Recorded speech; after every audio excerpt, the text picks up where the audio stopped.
Well, hey, everybody, and welcome to the Daily Bible Podcast presented by Saint Church. My name's Caleb, and our hope is to help you study the Word of God every single day. Every day, we're taking time to upload episodes on Spotify, Apple, and YouTube, where we read a chapter of the Bible. We look at the context it was written in, and we see what it has to say for us today. And today, we're going to do just that by continuing on in the book of Exodus, by reading out of Exodus chapter 27. We're going to be continuing the journey of looking at the instructions God gave to the people of Israel for how they were to make some things for their aspects of worship and that sort of a deal. And so it is a little bit of a journey, but today we're going to have some stuff to talk about with it. So let's dive on in just a moment. But first, really quick, if you end up checking this out and you've been enjoying the podcast, make sure to subscribe, leave a like, follow, leave a rating, all the different things you can do. It means so much and it's really appreciated. But right now, let's just dive right on into Exodus chapter 27, starting in verse 1. It says this: "Build an altar of acacia wood, 3 cubits high. It is to be square, 5 cubits long, and 5 cubits wide. Make a horn at each of the 4 corners, so that the horns of the altar are of one piece, and overlay the altar with bronze. Make all its utensils of bronze, its pots to remove the ashes, and its shovels, sprinkling bowls, meat forks, and fire pans.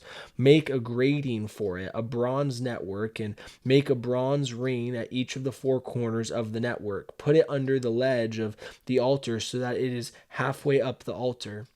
Make poles of acacia wood for the altar and overlay them with bronze. The poles are to be inserted into the rings so that they will be on 2 sides of the altar when it is carried. Make the altar hollow out of boards. It is to be made just as you were shown on the mountain.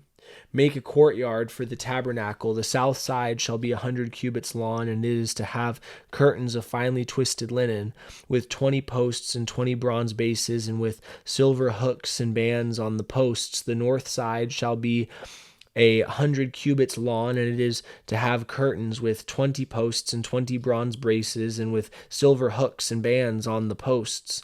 The west end of the courtyard shall be 50 cubits wide, and have curtains with 10 posts and 10 bases. On the east end, toward the sunrise, the courtyard shall also be 50 cubits wide. Curtains 15 cubits long are to be on one side of the entrance, and 3 posts and 3 bases are to be on the side. And curtains 15 cubits long are to be on the other side, with 3 posts and 3 bases. For the entrance of the courtyard, provide a curtain 20 cubits long of blue, purple, and scarlet yarn and finely twisted linen, the work of an embroiderer, with 4 posts and 4 bases. All the posts around the courtyard are to have silver bands and hooks and bronze bases. The courtyard shall be 100 cubits long and 50 cubits wide, with curtains of finely twisted linen 5 cubits high, and with bronze bases. All the other articles used in the service of the tabernacle, whatever their function, including all the tent pegs for it and those for the courtyard, are to be of bronze. Command the Israelites to bring you clear oil of pressed olives for the light, so that the lamps may be kept burning. In the tent of meeting, outside the curtain that shields the ark of the covenant law, Aaron and his sons are to keep the lamps burning before the Lord from evening till morning. This is to be a lasting ordinance among the Israelites from the generations to come." And that is the end of Exodus chapter 27. Again, a chapter that's giving us a lot of instructions about specific things to be built and the way they are to be built.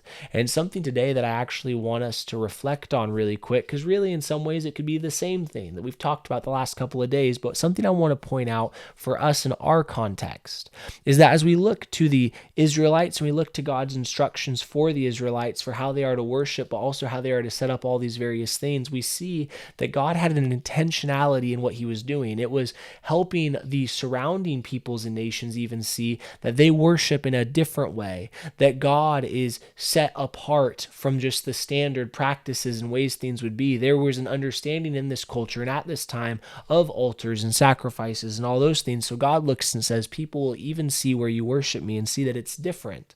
Now, really quick, I'm not trying to make this something that would be a legalistic statement in saying that churches or places need to be made a certain way, but I do think this does bring to question something that should matter for us. That we let God lead us and guide us, even when it comes to places of worship. Now, again, I'm not saying, oh my goodness, everything has to be a cathedral, all things have to look a certain way, we need to try to build things like it says in Exodus. I'm not saying that. I think it is beautiful how the church has found the way to be able to gather wherever they can. And just as we see in the New Testament, it says where 2 or 3 are gathered, the Lord's presence is there. There's beauty in that, and that's incredible. So anywhere we can be, it can be an opportunity to encounter the Lord. Yet we do see that the Lord does have intentionality in the way he orchestrated things. And I think this is the thought that I would love to pose to you today, is how can we bring intentionality into the ways and the places that we are taking time to gather for the Lord, whether it be in your home and you're wanting to create a space where you're saying, Lord, this is dedicated to you. This is a space where I'm going to create an environment where I will intentionally be able to seek after you. Or if you're at a church, being able to say, hey, are we really being intentional with the space that we are creating? Again, not because we're trying to be legalistic, not because we're trying to just create engaging spaces, but we do see once again, the Lord brought much order and much detail in the book of Exodus, and that principle still remains today. So for you and I, when we look at this, how can we take time to honor the Lord, to give him our attention, and also to be intentional in our worship towards him, even with the spaces we're in? But your friends, with that being said, that's really all I got for you today. So thanks for jumping on. Thanks for checking this out. If you got any comments, please leave them down below. Make sure to follow, subscribe, like, all those good things. But with that being said, thanks for jumping on today, and I can't wait to see you tomorrow, because we're taking time to study the Word of God every single day.